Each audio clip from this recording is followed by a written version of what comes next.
नमस्कार। कभी ना कभी ये सवाल मन में जरूर आता होगा कि अगर सरकार के पास नोट छापने की मशीन है तो वो ढेर सारे नोट छापकर सबकी गरीबी एक झटके में क्यों नहीं खत्म कर देती।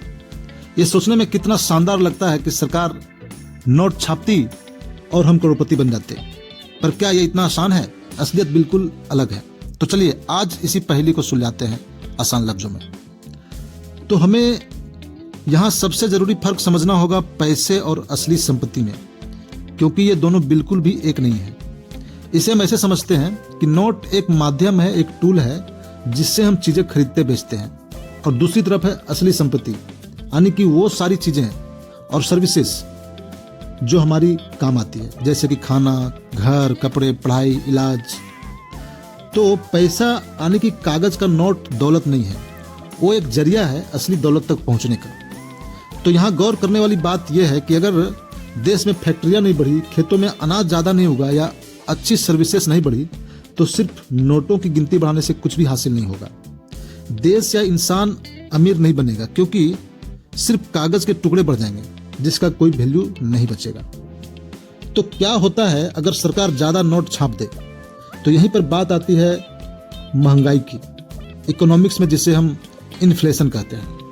इसे सरल भाषा में कहें तो जब बाजार में बहुत सारा पैसा आ जाए लेकिन खरीदने के सामान उतना का उतना ही रहे, तो उस सामान की कीमत बढ़ जाती है, यानी पैसे की खरीदने की ताकत कम हो जाती है। इसे ही महंगाई कहा जाता है। मतलब आपके पास भले ही दुगुना पैसा हो, लेकिन सामान का उत्पादन नहीं बढ़ा तो वो सामान महंगी हो जाएगी।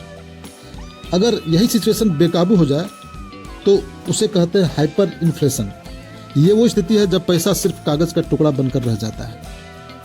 इसकी बेहतर समझ के लिए कुछ असली एग्जाम्पल को देखते हैं जहां हाइपर इन्फ्लेशन के कारण अर्थव्यवस्था तबाह हो गई। 2008 में जिम्बाब्वे में महंगाई का दर हर महीने 79.6 अरब % तक पहुंच गई थी। वजह, सरकार ने अपने कर्ज चुकाने के लिए अंधाधुंध नोट छाप दिए थे। उस वक्त पैसे की कीमत इतना ज्यादा गिर गई कि लोग उससे गिनते नहीं थे बल्कि वजन में तोलते थे। लोगों को उस वक्त एक ब्रेड खरीदने के लिए नोटों की बोरियां देनी पड़ती थी। और यहाँ जिम्बाब्वे तक की बात नहीं है, इसके और भी एग्जाम्पल है। कुछ ऐसा ही हुआ था वेनेजुएला के साथ और जर्मनी के साथ भी। तो अब सवाल ये उठता है कि भारत में ऐसी नौबत ना आए, इसके लिए कौन सी मशीनरी काम करती है? यहाँ पर मुख्य भूमिका निभाता है RBI, यानी कि reserve bank of India. RBI एक तरह से हमारी इकोनॉमी का गार्जियन है, संरक्षक है। वही तय करता है कि कब कितने नोट छापने हैं। इसका मुख्य कार्य है पैसों के फ्लो को संतुलित करना, उसे कंट्रोल करना। तो अगर नोट छापना अमीर बनने का रास्ता नहीं है तो फिर असली रास्ता क्या है? तो वो असली रास्ता है प्रोडक्टिविटी, यानी कि उत्पादकता। कोई भी देश अमीर तब बनता है जब वो ज़्यादा उत्पादन करता है, अपनी सेवाओं को दुनिया में सबसे बेहतर बनाता है।